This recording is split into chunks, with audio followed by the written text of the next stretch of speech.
much of my political journey took place when I was employed as a journalist on The Guardian. The Guardian is the principal newspaper in Britain representing the liberal left-wing viewpoint. It is a very fine newspaper. It has a very distinguished history.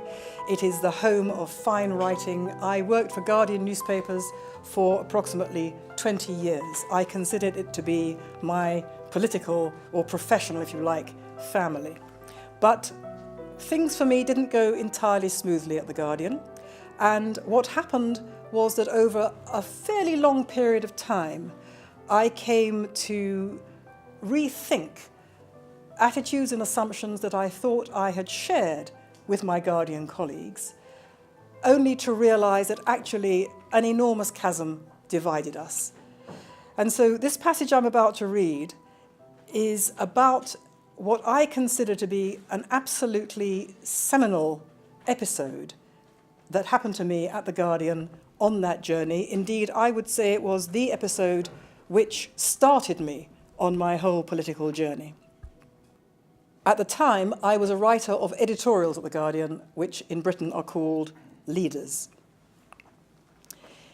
In a leader conference one day, I asked why The Guardian appeared to be pursuing a double standard in its coverage of the Middle East. Why did it afford next to no coverage of Arab atrocities against other Arabs, while devoting acres of space to attacking Israel for defending itself against terrorism? The answer I received from my colleagues that day stunned me. Of course there was a double standard, they said. How could there not be? The Third World did not subscribe to the same ethical beliefs as the West about the value of human life.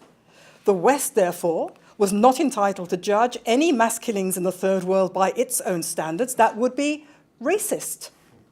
However, they said, we regard Israel as being part of the West, so we do judge its actions by our standards. Furthermore, they added for good measure, you Jews tell us you are actually morally superior to the rest of us, so we are surely entitled to judge you by even higher standards. I was most deeply shocked. The views they had just expressed amounted to pure racism.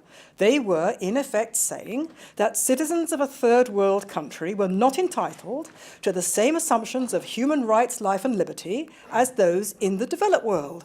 What's more, the remarks they'd made about Jews and moral superiority were not just wrong. Jews believe they have particular and onerous moral duties in the world, not special status, but prejudiced and spiteful.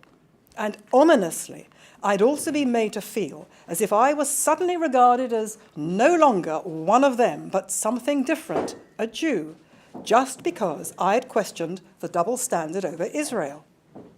But how could this be?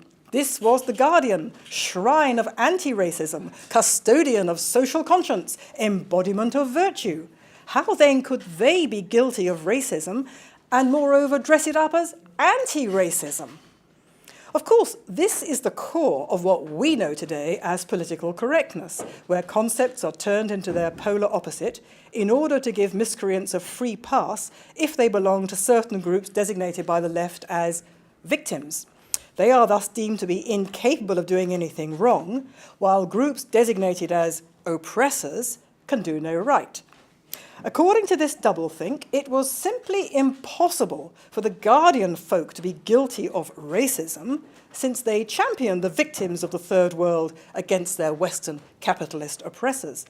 But when those Third World unfortunates became the victims of the Third World tyrants ruling over them, the left remained silent, since to criticize any Third World person was said to be racism.